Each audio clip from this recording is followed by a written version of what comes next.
Okay, it's time to go through a quick review of this stuff. So we have 3 layers mainly in the structure of the skin. We have the epidermis, which has the stratum cornea, or stratus corneum, which is the main thing that we need to go through with our drug in order to get into the dermis, which will take us to the blood, and then on through later to the tissues, the site of metabolic activity, yada yada yada. So anyways, hypodermis is something that we really don't want to get to, but we'll see that happening with hypodermic needles. Usually you're going to stab that low, and that's kind of sucks because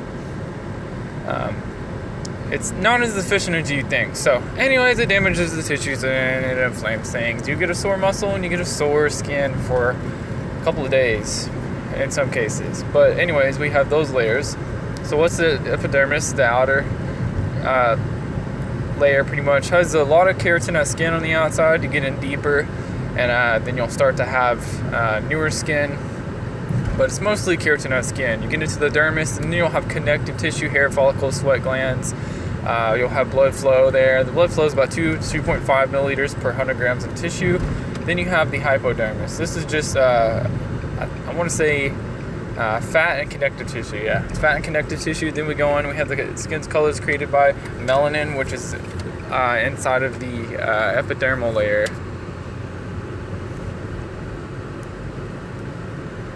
Okay, so the absorption of substance from the outside of the skin pretty much happens by 3 ways. So we have our transcellular. It goes across the cells. In between the cells is intercellular, and then we have transappendigeal. This is between the follicles and sweat glands, so that's that. Once it gets there, it gets to the blood, does the thing. So let's move on. The chart's not that important, really. Factors affecting the absorption, or the percutaneous absorption. So we have the drug concentration. If the concentration is low, we get low absorption. High concentration, high absorption. You want it to follow the permeation of Fick's law, basically. Surface area of application, the larger the transdermal drug delivery system, the more drug is absorbed. So we're talking about the concentration of surface area here. Then the physicochemical attraction of the drug to the skin or to the carrier, pretty much, the vehicle. So if it sticks to the vehicle better, that's a good thing, because the vehicle will hold on to it and pull it through, but you want it to have a fine balance between its ability to stick to the skin and ability to let go of the vehicle. So what does that mean? Well, the drug should have a greater attraction to the skin than to the vehicle in order for the drug to leave the vehicle in order to favor the skin. So you want it to attract to the skin more than the vehicle, but it still has to have some attraction to the vehicle. But moving on, ability of the vehicle to increase the hydration of the skin. So if you hydrate it, then you're able to favor absorption and increase the fluidity basically there. Rubbing the site of application will help to kind of evenly spread everything out, and also that helps to kind of force it in deep with the pressure and the folding of the tissue, yada yada. Thickness of the stratum corneum. So the thinner the layer, the better the absorption. You don't want to put drug on your foot as opposed to your inner arm, kind of where your wrist is. It's very thin, so it would absorb really well there, but compared to your feet, it wouldn't, because you have a big epidermal layer, yada yada. Skin condition. Do you have skin? Length of time drug is in contact with the skin, so how long is it even there? Drug properties affecting transdermal delivery. Let's talk about drugs with low molecular weights. The ideal is less than 400 Daltons. Drugs with aqueous layer, aqueous lipid, and aqueous solubility. Between 1 and 4, relatively high partition coefficient are ideal for percutaneous absorption. Low melting point, absorb better, and high potency. You only need less than 20 milligrams of a dose. Anything over that is kind of not really necessary. Advantages and disadvantages of these guys. So they avoid gastrointestinal system for absorption and avoid the first pass.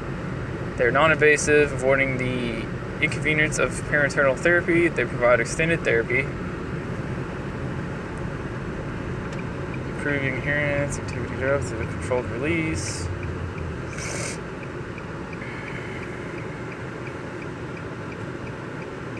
You could stop the therapy just by removing it from the skin, so that's a good thing. And it's only potent, so you can only use relatively potent drugs basically for this.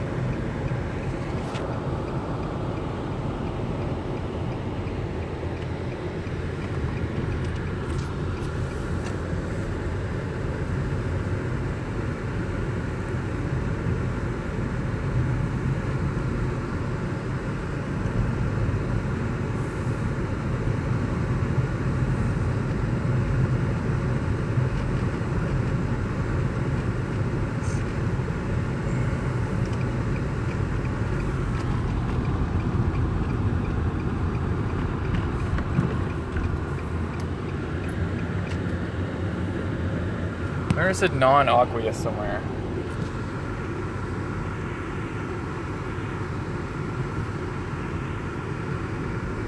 Yeah, so the reservoir systems use a non-aqueous vehicle.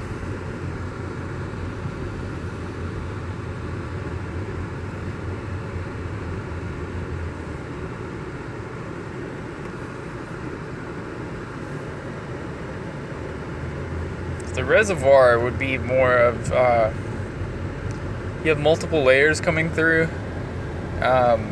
It's hard to make, and you have the chance of dose dumping because there's a big reservoir of drugs. But then when you have the matrix system, you have a matrix instead of kind of like a membrane that holds everything in. And it's in an adhesive, and the adhesive releases slowly and it's controlled, and it's really the ideal concept here.